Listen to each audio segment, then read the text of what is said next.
Thank you so much joining us. for introducing me to so many young minds of Yes, the country and giving absolutely. me this wonderful opportunity to interact with them. Yeah, Uh, Today, we are going to discuss mainly an overview of elements, compounds, and mixtures. Now, as you have mentioned, I love chemistry, I love children. Now, what is chemistry and why children should be introduced to chemistry? Because you see, we are all part of the nature. We are not out of this nature around us. We are only a part of it, a small part of it. That you can understand, particularly during this lockdown period, because you see that the small virus, which you cannot see with your naked eye, that has put all us back into the home. And, true. and the environment has got cleaned up during these 3 weeks. Mhm. So not only in India, all across the globe, the Yeah, environment has cleaned up and we are getting beautiful videos and the social media absolutely.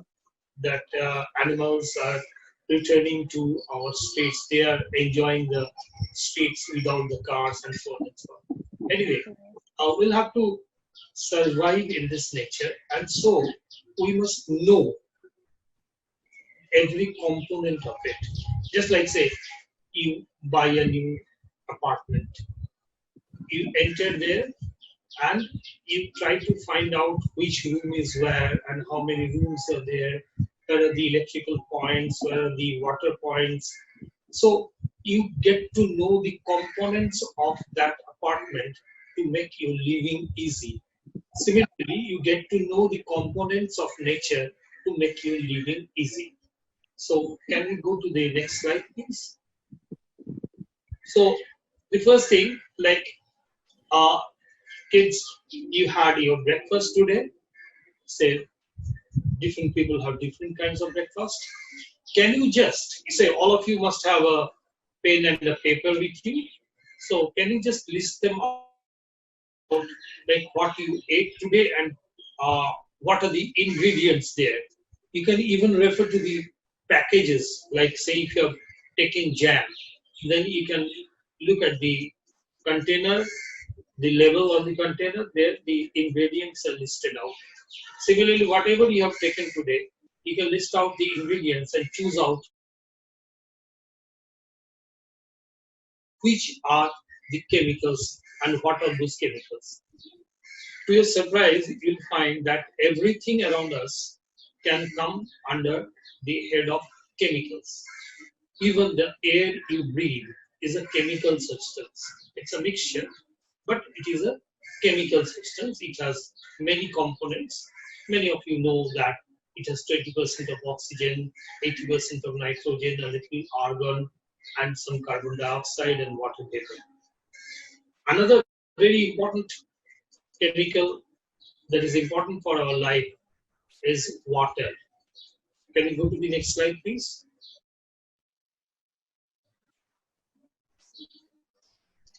Next slide. Yeah. So this all these substances they classify as elements or compounds. Now, what are elements? Which, when split further, will give only identical atoms. And molecules or compounds are those which, when split, will give different atoms. In this chart, you see the first row, an orange ball is placed as a symbol of an atom. Okay. Now, in the column of the molecule, two such identical atoms have joined together to make a molecule, and this is an element because if you break the molecule, then you'll get only identical atoms. Now, what are molecules and what are atoms? These are the building blocks of the matter around us. What is the matter? That has mass, that has volume, that has uh, that can be perceived by our senses. And molecules are the smallest freely existing particle of matter. while atoms are the smallest chemically indivisible particle of the elements. So elements, they make compounds, but the elements themselves cannot be split further.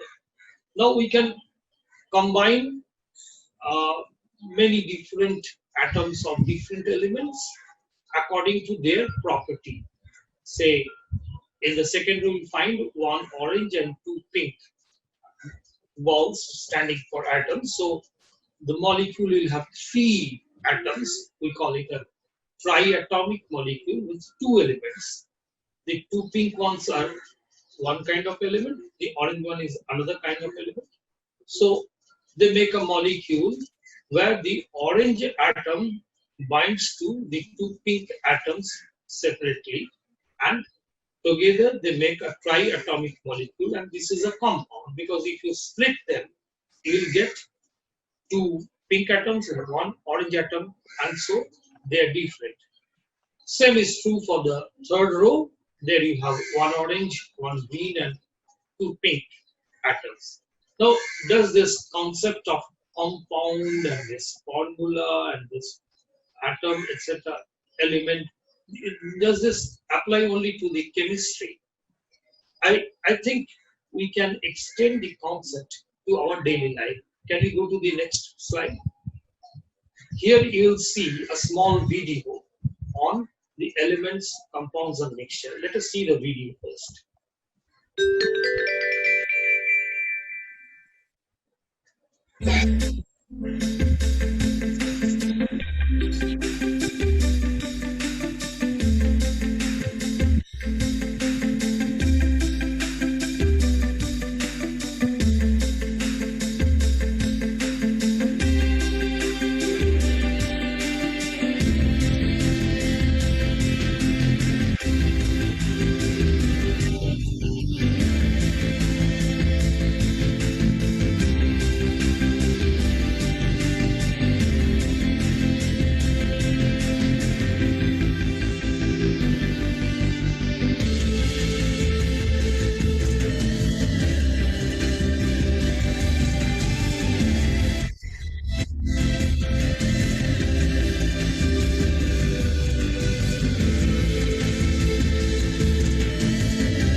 Yeah, we can, I think, stop the video. Yes. So here you find a chart where we have put up names of certain substances and their molecular representation pictorially, and then you are to fill up the third column from your understanding of elements, mixture, and compound. Like which of these are elements and which are compounds. Here we have water, nitrogen, carbon dioxide, ammonia, and so on and so on. So you'll have to select out which one is an element and which one is a compound. You can take a screenshot of this and slide, please. Yeah, you can please take a screenshot of this and you can do it later at your, leisure time.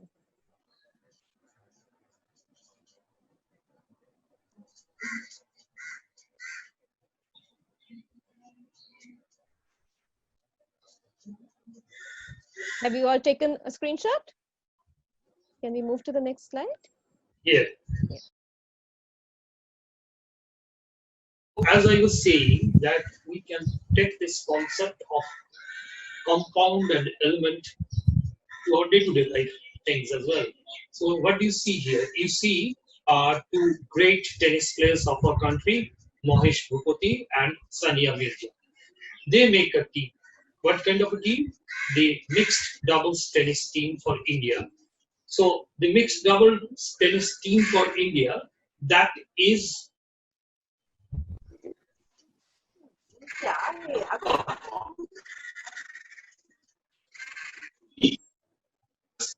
Mahesh Bhupati and Sania Mirza.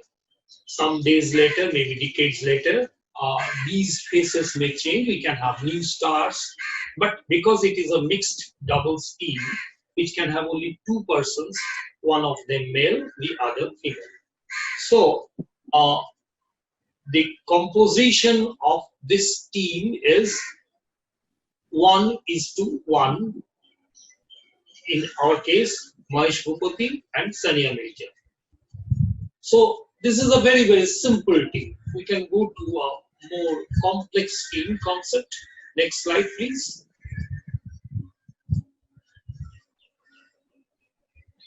So here you see we have put up a few examples, 5 of them. Hydrogen chloride, sodium chloride, magnesium oxide, cupric oxide, carbon monoxide. These are simple compounds where we have two elements and one atom of each have combined to produce these compounds. Next slide, please. So now here we show you the 4 teams which went to the semi-finals of World Cup Cricket 2019. India, New Zealand, England, and Australia. And here we find that these are different teams. They have different, not only different players, but also different combinations. Okay, some had more of batsmen, some had more of bowlers, and the important thing is that all these 4 teams, their main component is a cricket player. So the element is a cricket player. Okay, now there can be different types of cricket players like a bowler, a batsman, a wicket keeper, and an all-rounder who can both bowl and bat. So there can be 4 different types of elements: a batsman, a wicket keeper, and an all-rounder. Now let us take the case of India team. Next slide, please. The next slide. We'll have to go to the next one. Yeah.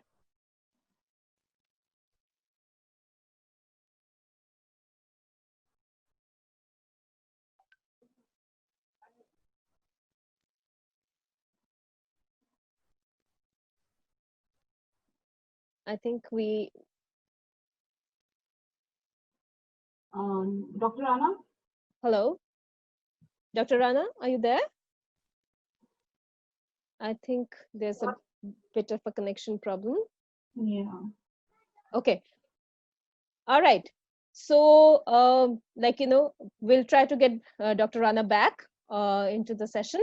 So while we do that, we'll discuss what this game is about. So have you understood that, the each cricket player is like an element, right? And they can together make a compound. So when you put them together, they can make a compound, right? So how do we do that? How do we get to making a compound from these cricket players who we think are elements at the moment? If we can go back to the previous slide. So this is your activity, okay?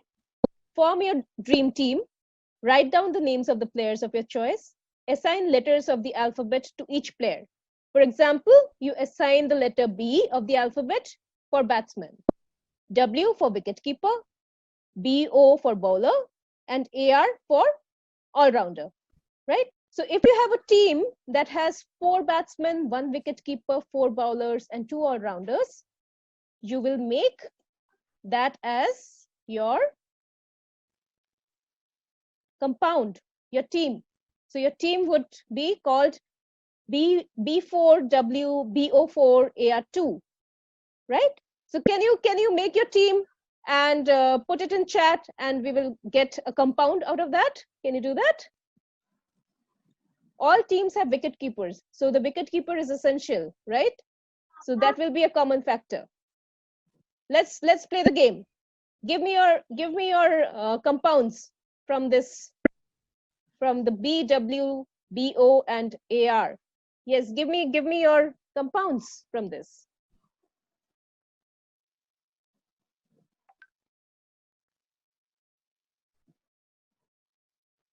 Are we writing? Okay. We have, so always remember the total number of players in a cricket team is 11. So it cannot exceed 11, right? So you have to keep that in mind. Okay. So we are getting some responses here, which says, okay, 5 batsmen, 1 wicket keeper, 3 bowlers. Wow. Okay. And 3 all-rounders. So there's a lot. Don't really like cricket? What do you like? You can make your football team.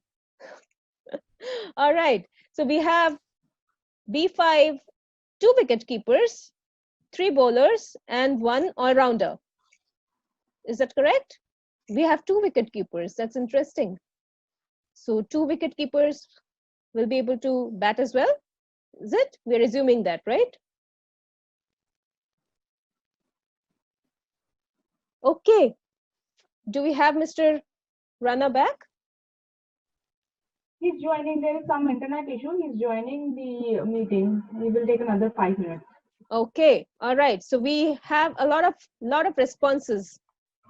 We have to have 11 people on the team.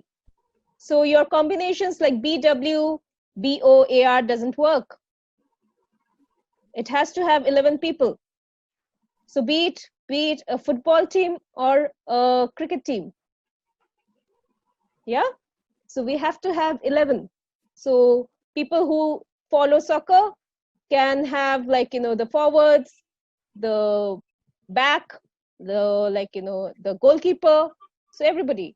So you can form your own teams. 5 batsmen. So Swati, 5 batsmen, 4 bowlers, 1 wicket keeper, and 1 all-rounder. Okay. So what will be your combination? You have to write your combination. B5, W, B3, AR1. Is that your combination? Okay. So sorry, right. There was a failure in the internet link. Okay, we have Dr. Rana back. Welcome back, sir. I was holding the fort.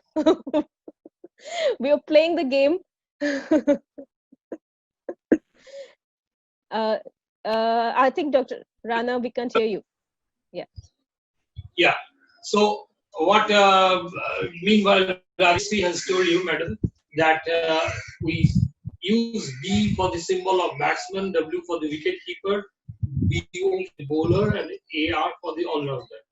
Now, 2 very important things. One is, definitely there cannot be more than 11 players in a cricket team. So whatever number of batsman, bowler, all-rounder, and wicket-keeper you give, the total number must be 11. That is one thing. And second thing is that every team must have at least one wicket keeper. Okay, so that is mandatory. The rest are on to you. So for our team, we have 4 batsmen, 1 wicket keeper, 4 bowlers, and 2 all-rounders who can both bowl and bat. Okay, so what are your teams? By now, So- you must have prepared Yeah. teams, no? Yeah, they have been forming a lot of teams. So 2 batsmen, 3 wicket keepers, 3 bowlers, and 3 all-rounders. And somebody says that, you know, they Like, what won't. do you wicket keepers? And somebody actually, I mean, 2 or 3 children have said that they prefer soccer over cricket. So they can do the same with soccer, right? So I mean. Yes, they can do the same with soccer. So, but then the division will be like at 1 goalkeeper. Yeah. And the total number of players must be 11. So there must be 1 goalkeeper, and say you can have defenders, midfielders, and forwards. So Yes. that is good according to your wish. Okay. Okay, Rajveer, we got the idea. You love cricket, that's fine. We are having a game on cricket over here. Okay, let's see. Vanya says that, you know, 3 batsmen, 1 wicket keeper, 4 bowlers, and 4 all-rounders. I think that adds up to 11. So, Does it? does it, or Four does it make it bowlers, 12? 4 wicket keepers, and 4 bowlers, 4 all-rounders, and 3 batsmen. That makes 11. So where is the wicket keeper? Yeah, exactly. So all right. So people have understood the game. I think they can play it, and we have got lots of responses. That's Great. fine. That's encouraging. So Yes. we go to the next slide, please. Yes, sure. So here you have the India squad, 15 elements, and from there you can use out your own team. So next slide, please.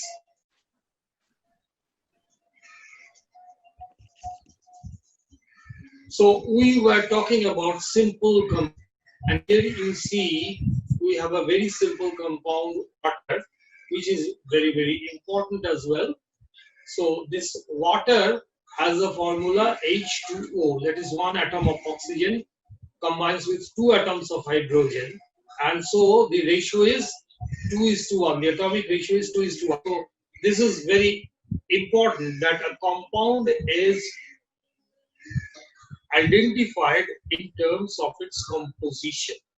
So if you are given a sample of a colorless, odorless liquid, colorless, odorless, tasteless liquid that looks like water, even the density is very close to that of water. But unless you determine its composition, it cannot say that this is water. So you'll have to analyze the sample and check if there be only hydrogen and oxygen as the constituent elements, and if the combining ratio of hydrogen and oxygen are in the atomic ratio to 1. That is, for every oxygen atom, there must be 2 atoms of hydrogen. Next slide, please.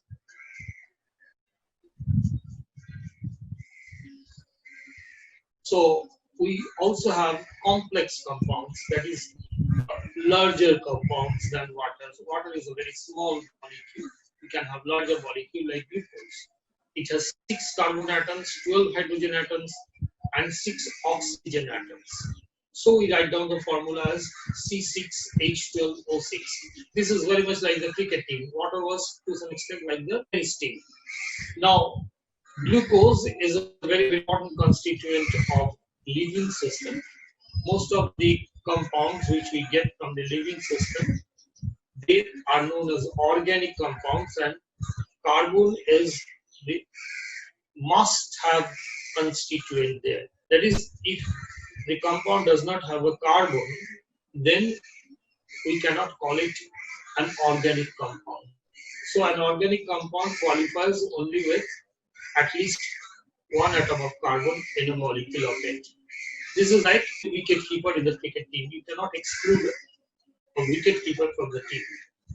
And here you see in the picture, this is an orange solution. This is not solution, glucose is colorless, and its solution is colorless, like glucose. This is a solution of glucon C, which has orange pigment artificially added, as well as orange flavor. It attractive. Next slide, please. Sodium chloride. This is exactly like the team of tennis. You see, one atom of sodium, one atom of chlorine. And interestingly, here sodium is an atom of a metal, sodium is a metal, and chlorine is an atom of a non-metal. So, our common salt, which mostly contains sodium chloride, has sodium and chlorine in the atomic ratio 1:1. And mostly all the compounds that are formed by combination of metal and non-metal are salt-like. Okay, that is, they are solid and they are often crystalline in character. Okay, that is, they are like, they're not gases anyway, neither a liquid. They are solids. Sodium and chlorine, there can be many other such metal and non-metal combining. We'll see examples later on. Next slide, please. So here you see copper. The symbol is Cu. It comes from the Latin word cuprum. So copper is a metal. This is the picture of a metallic copper. You have also seen copper in the form of wire. Say your electrical wires, they have copper. They are made up of copper. So when you use the plastic sleeve of an electrical wire, you find a wire of this color. This is the typical color of copper, and the symbol is written as Cu. As I said, that most of the elements, their names from the Latin. We derive the symbol from the Latin names. Usually, the first letter of the name in uppercase, and the following letter, maybe the second or the third, in the lowercase. Okay, so this is the case of a metal which has certain properties, like it can be beaten down into sheets, it can be drawn into wires, it can produce a clinking sound on being struck, and it has its own characteristic color. So this is the picture of metal copper. The next slide, we'll see a non-metal, sulfur. So let us show the next slide.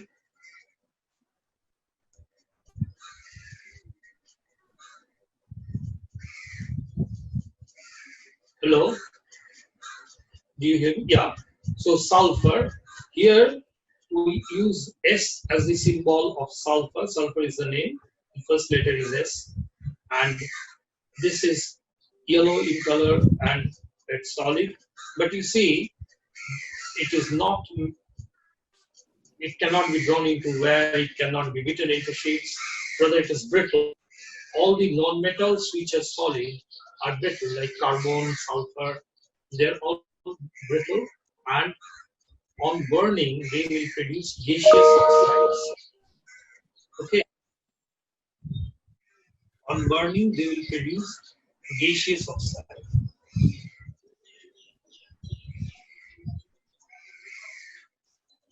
The next slide is oxygen. So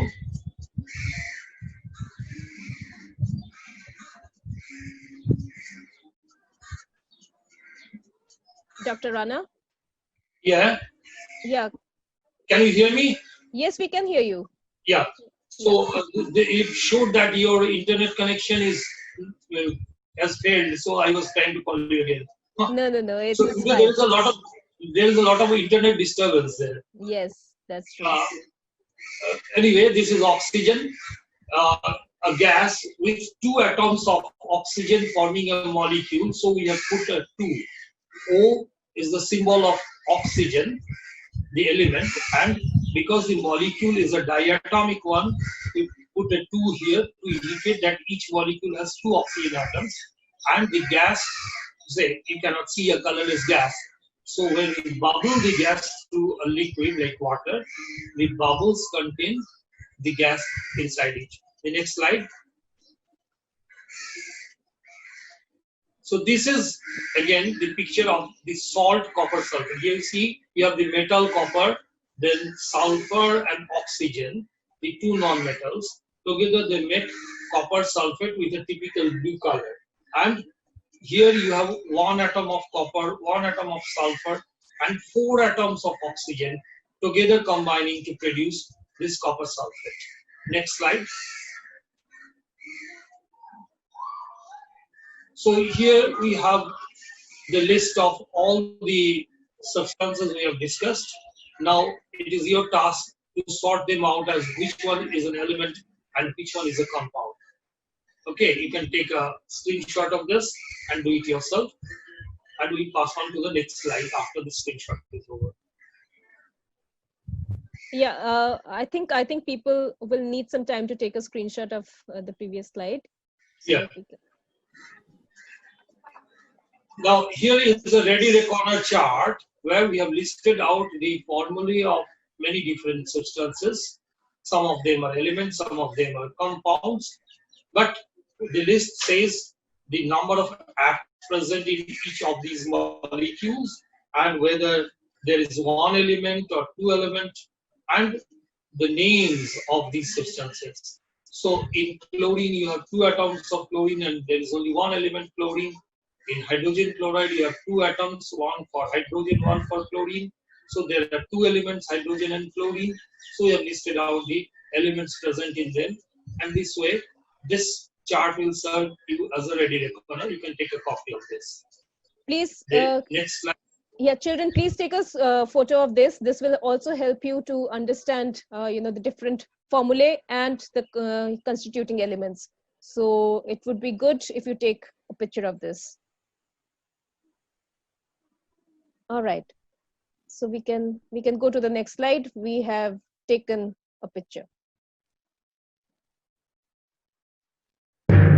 And now, ASAP Science presents the elements of the periodic table.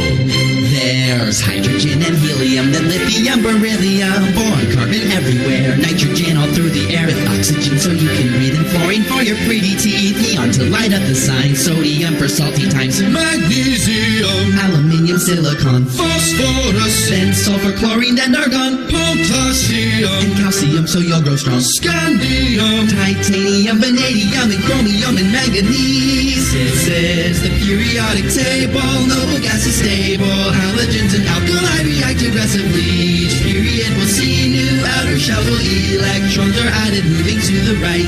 Iron is the 26th, then cobalt, nickel coins you get, copper, zinc, and gallium, germanium, and arsenic, selenium, and bromine, thermal, krypton helps light up your room, rubidium, and strontium, then yttrium, zirconium, niobium, molybdenum, technetium, ruthenium, rhodium, palladium, silverware, then cadmium and indium, tin cans, antimony, then tellurium, and iodine, and xenon, and then cesium, and barium is 56, and this is where the table splits, where lanthanides have just begun, lanthanum, cerium, and praseodymium.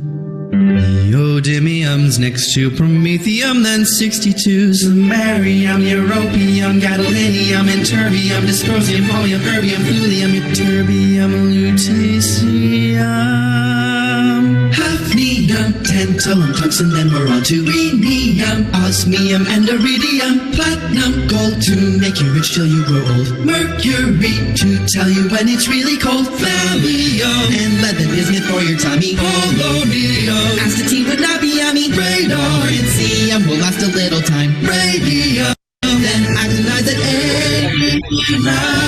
This is the periodic table, noble gas is stable, halogens and alkali react aggressively.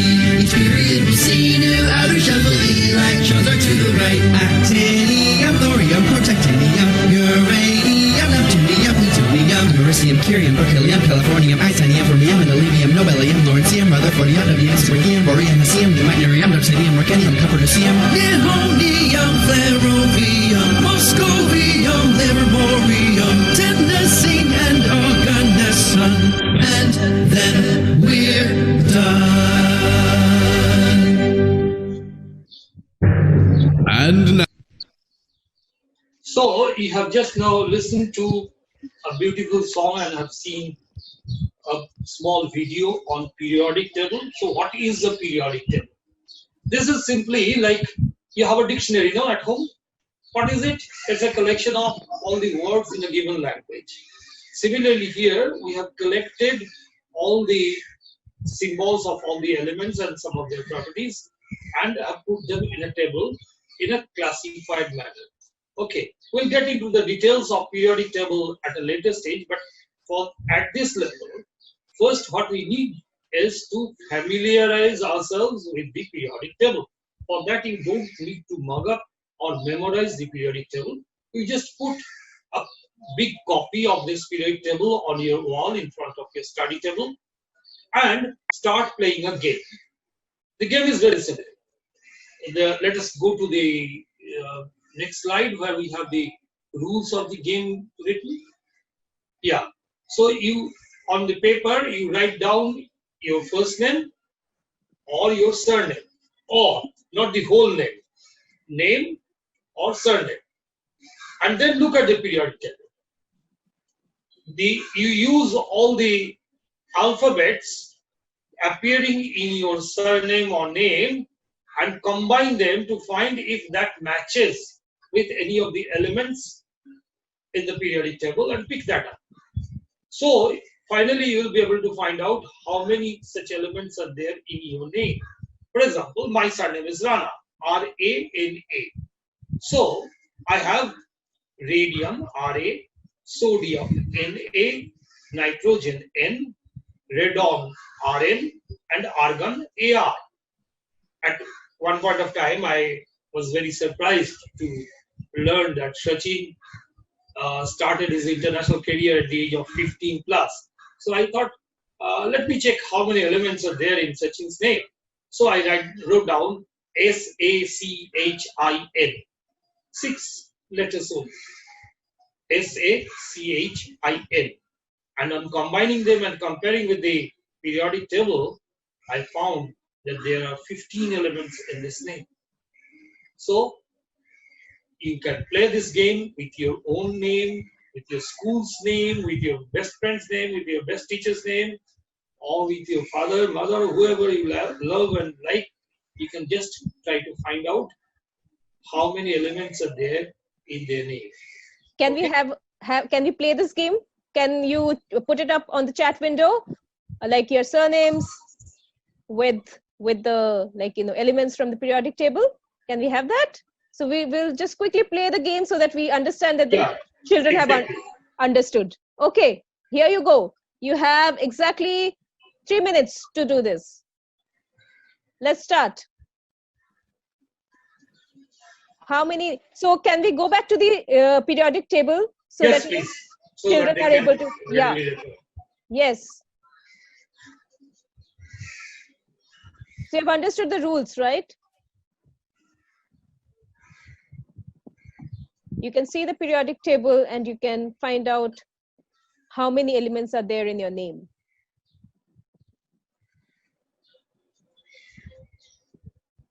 Yes, U is for uranium, but that is not how the game is. You have to tell us. Yeah, Mitali. Mitali says she has magnesium, iodine, thorium, aluminium, lithium, and iridium. No. How can? Mitali doesn't have any G, so how can magnesium be there? Oh yeah, Mitali. I mean, that's not what the rule says. You have to have the letters of how it is represented in the periodic table. So magnesium is represented by Mg. Mitali can have I for iodine, yes, I for titanium, Ta for tantalum, yeah, Tl for thulium. Exactly. So one more try, Mitali.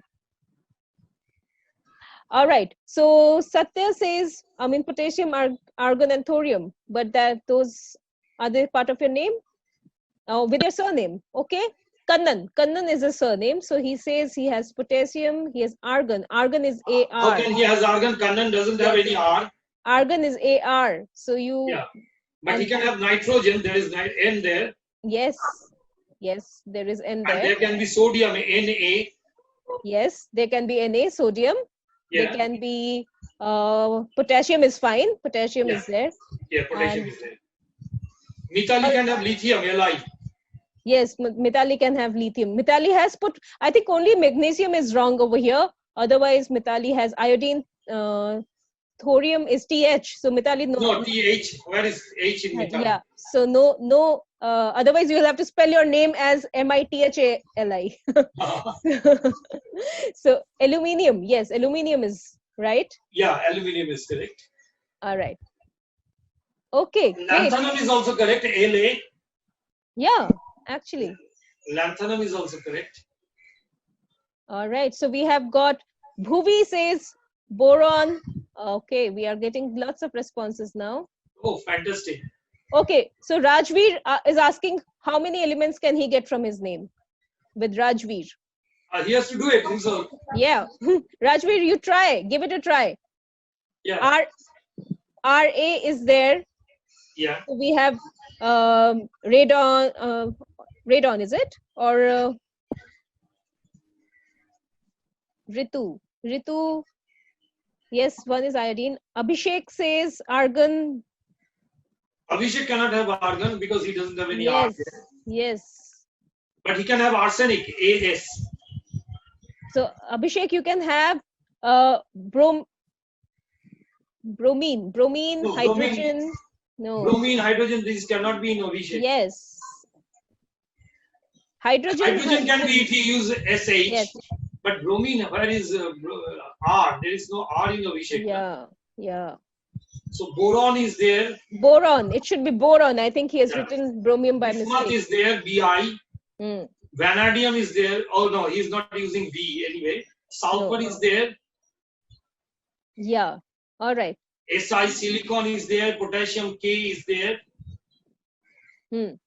So so Vanya Garg has written that Ga plus Rg. So Yes. Vanya Garg. So what are the elements, Vanya? Ga, gallium. And Rg. Rg, there is no such.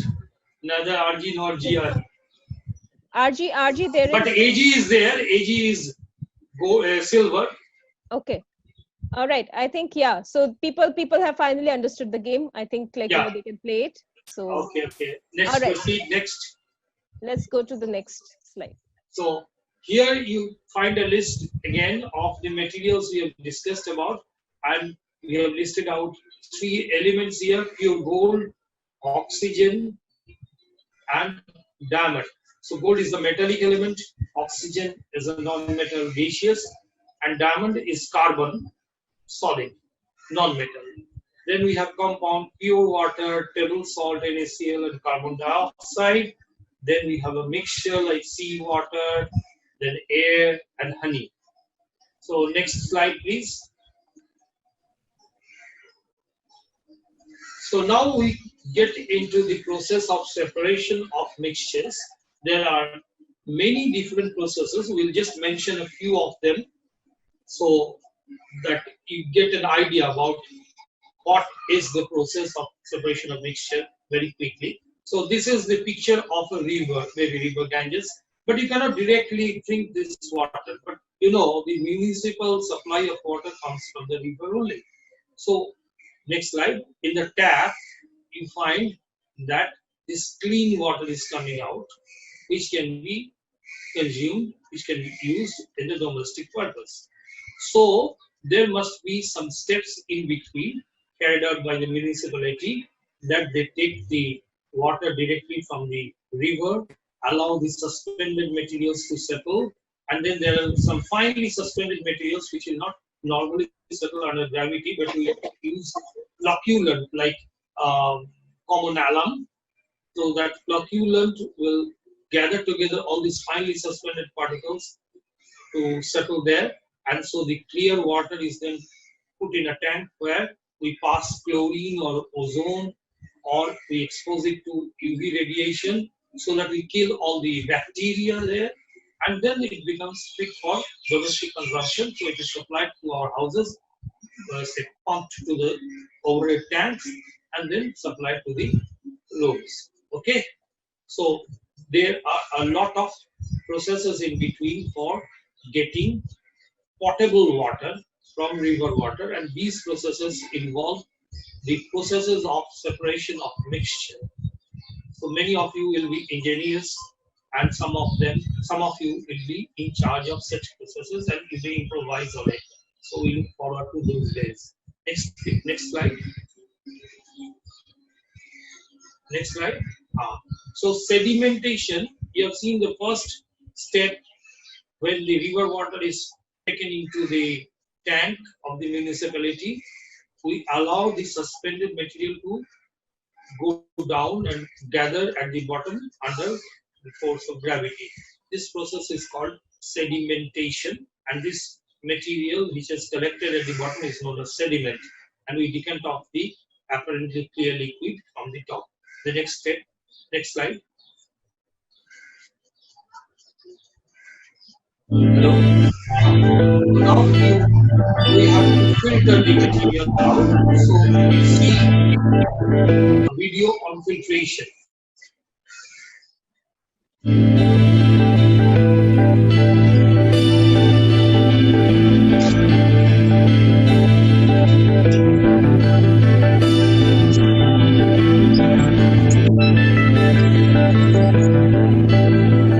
Liquids are often mixtures of different things. There are several ways of finding out what's in them. For example, when something like salt is added to water, most of it disappears or dissolves to make a solution. We say that salt is soluble in water. But if you add something like sand to the water, the grains will either hang in the water or form a layer at the bottom of the container. Sand is a solid and doesn't dissolve in water. It's easy to separate the sand from the water because unlike water, solids can't pass through tiny spaces. So by pouring the mixture through different filters, the sand grains get trapped while the liquid passes through to the beaker. Separating a mixture like this is called filtration. There are ways of getting the salt out of the solution. If the solution is left, the water will eventually evaporate, but the process can be speeded up by heating it until the water boils. As the water vapor rises, it disappears. Eventually, all the water is boiled away until only the salt remains. You may wish to separate a solution of salt water and keep the water. In this case, the solution is heated in the same way, but the water vapor, or steam, is trapped and channeled into another container where it cools and returns to liquid. Separating a solution in this way is called distillation.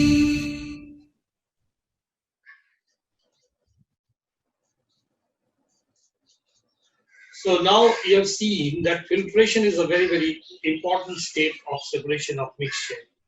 Now, here at home, I don't have the exact apparatus that those are shown on the screen because it's not a lab, it's a home only, and even then we are locked down. So what I'll show you is just to give you some concept that here we have dal.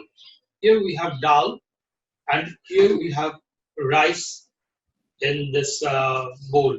So I am pouring dal into this glass and rice into this glass. So that makes a mixture, but it is not a homogeneous mixture. That is, every part is not uniformly distributed. So these are solid and solid mixture. Okay, now these two can be treated with water to check if any of them dissolves in water. Normally we know that they do not, but before cooking we wash them. So we actually have them like this. So these are suspended and it settles at the bottom because these are heavy, so they have sedimented, and the upper layer is to some extent turbid because the dust particles, those who are adhering to the rice and dal, they have gone into the water. So now we want to filter it. Now at home, I have made a filtration apparatus like this. say from this bottle I have cut off the top, and so this serves as the funnel. So I put it here, and then, or I can put it in the glass, things will be easier. Okay, no, this will not match. Okay, and then I just use a handkerchief, and I use this as the filtering bed. That means I'll pass the water through this. Okay, so you can see that when I pour it here, only the water passes out, and the rice and dal that remains within this glass, and the water simply passes out. So you see, we have collected that here. So you can have a homemade funnel and a collector, and you can use your handkerchief as the filtration filter paper. In place of filter paper, you can use that.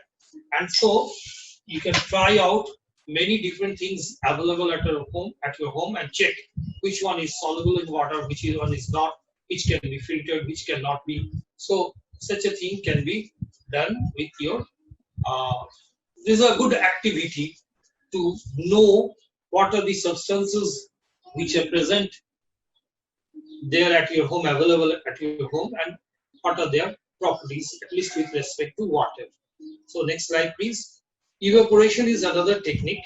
You have seen in that video that we heat from the bottom and the liquid goes to the vapor state.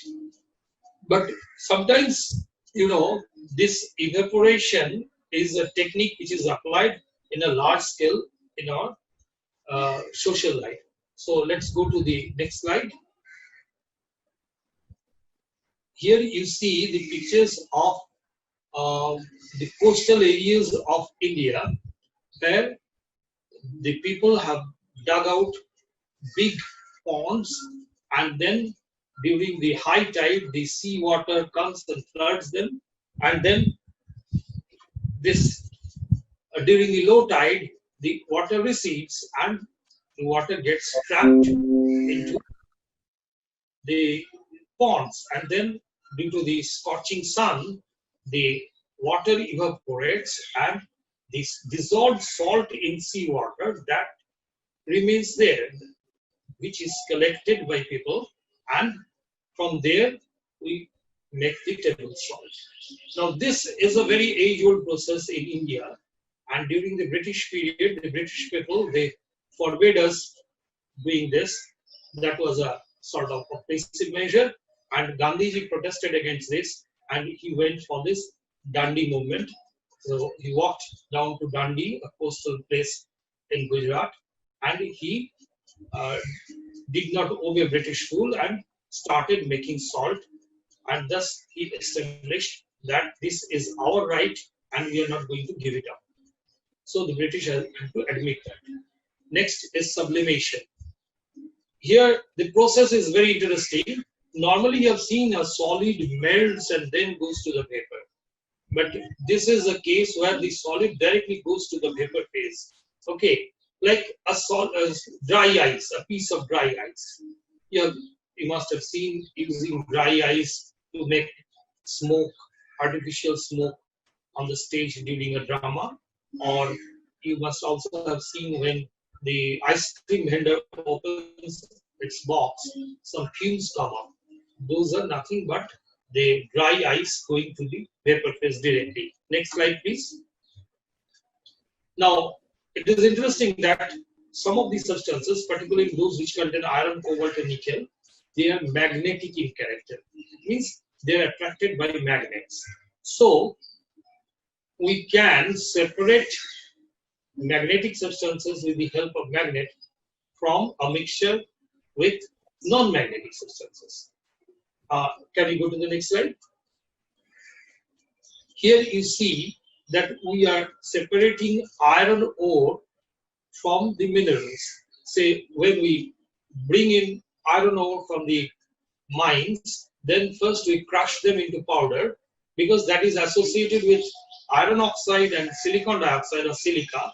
So that powder is put on a conveyor belt containing two pulleys with magnet, and then the non-magnetic silica that drops out first, and the magnetic ferric oxide clings to the conveyor belt and drops to the second container.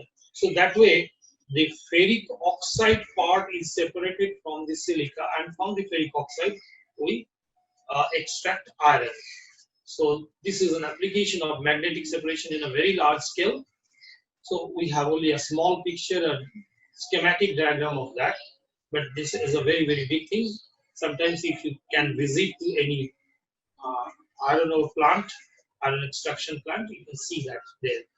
Next slide, please. So this is distillation, where we want to collect the evaporating liquid as well. During evaporation, what we did, that we allowed the liquid to go off into the air. But here, from the solution, we want to separate the dissolved solid, collect the dissolved solid as well as the liquid. So the vapor is allowed to go through a condenser where it cools down and goes back to the liquid state, which is collected separately. So this is a distillation apparatus like that. So this is almost all about elements, mixtures and compounds, and separation of mixtures. So now I hope you have enjoyed this session. I'm very sorry that during this session there was a lack of internet connection. It's disturbed all across the country today. Somehow or other, there must be some problem. So anyway, in leaving with that, I hope you have enjoyed this session. And now you can please ask some questions, relevant questions, of course. Yes. And Madam will forward them to me. Yes. So you send your questions to the chat box, and Madam will take as many questions time will permit. Madam.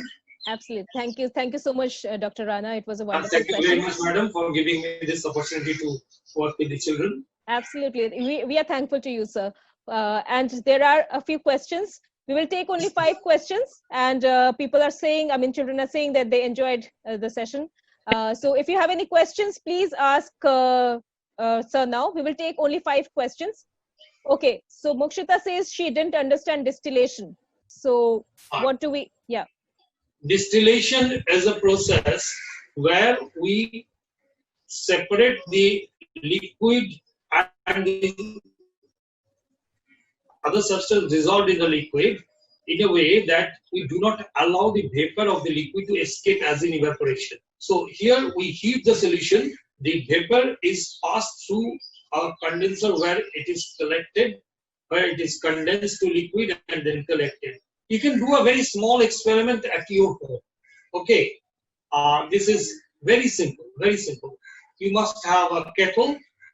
So you take some water, dissolve some salt or sugar, whatever is available with you, and then you put that solution on the flame, and then through the nozzle of the kettle, some vapor will come out. Okay, there you place a steel plate. Okay, you can hold a steel plate. Preferably, if the steel plate is cooled, then it's better. And you put a bowl below the plate. So when the vapor will come out through the nozzle, that will touch the steel plate, will get condensed to liquid, and you will find droplets of water are dropping from the steel plate into the bowl kept below it. So you are distilling out water from the solution, and at the end you will find that there is that solid salt or sugar remaining as a residue into the kettle. So this is a very small activity, but you are working with fire, so please do it under adult supervision, either with your mother or your father or anybody senior to you. Okay. Next question, please. Great. So somebody also wants to understand what carbon monoxide is made of. Carbon monoxide is made up of carbon and oxygen. You see, I appreciate your query. You are very imaginative. I appreciate your query that carbon dioxide is a familiar name to you. And the formula CO2, that is, you have one carbon atom bonded to 2 oxygen atoms. Now, if I told you that the composition is very, very important for a compound. So carbon dioxide and carbon monoxide, these are 2 different compounds. Carbon monoxide has one carbon atom and one oxygen atom. That is the ratio of the number of atoms of carbon and oxygen, 1:1, which has a different property and pretty poisonous, of course. Whereas carbon dioxide has the ratio 1:2 for carbon and oxygen. So carbon dioxide does not burn, it does not support flame. We extinguish flames with carbon dioxide, but carbon monoxide itself burns with a pale blue flame to convert to carbon dioxide. Okay. So at this level, this is enough for you. Later on, we'll show you some more properties of carbon monoxide someday. So just next like question, please. so just like sublimation, somebody wants to know if gas can be converted into solid directly. Yeah, some gases can be. Okay. They can be converted into solid, but for that, what you need is, gas is a dispersed phase, like all the molecules are scattered. So you need to increase the pressure so that the molecules come close together, and simultaneously you need to reduce the temperature so that they do not move about randomly and cling to one another. So the dry ice, for example, that is nothing but solid carbon dioxide. Carbon dioxide under pressure and lower temperature solidifies into dry ice. We call it dry ice because it does not contain water and it has an ice-like appearance. And so you get your answer that gases can directly be converted to solid as well. That is the reverse of sublimation. Good that you thought of it. It's very good that you thought of it. And just one more question: what is a hydrocarbon? That was a question even yesterday. It was there, and the day before it was there. Yeah. So hydrocarbon. Well, the simplest hydrocarbon you have seen is definitely the candle wax. The petrol, diesel, these are mixtures of hydrocarbon. The kerosene is also a mixture of hydrocarbon. So hydrocarbon is something which has only carbon and hydrogen. Like you see, now you know there are two oxides of carbon. So oxides of carbon. So like that, hydrocarbon means carbon and hydrogen combining together to form a compound, and there can be many different ratios, like 1:4 carbon is to hydrogen, methane, 2:6 or 1:3, that is ethane. Like that, you can have many different compounds which are termed as hydrocarbon. Not only gases like methane and ethane, you can have liquids like benzene, and you can have solids like the paraffin wax. Okay, these are all hydrocarbons. Great. So that was the last question. Children, so children, please send your questions to us. We will send you a feedback form. There is a task for them. Yes. Find out the chemicals which are there in these household items. These 10 household items are listed there. You can take a screenshot of it and try to find out what are the chemicals they are made up of. And you can send you an answer through email to Collins, and then we'll check. Yes. So we'll be happy to check. And the last slide is that if you want to know further about elements, so you can visit this video. And also, if you're you want to practice, you want to learn more, you can go to our home learning site, which is the next slide. If we can have the next slide. Yeah. So you can register here and access free learning resources. So do make use of it. And thank you so much, Dr. Rana. It was a wonderful session. Thank you very much. Thank you very much. Yeah, I hope the children enjoyed it. So we will see you again. And if you have any particular queries, you can always write back to us. So thank you very much, and a very good evening to all of you. Stay home, stay safe, keep learning. Yeah, thank you so much. Thank you. Thank you. All right. Thank you, sir. Thank you.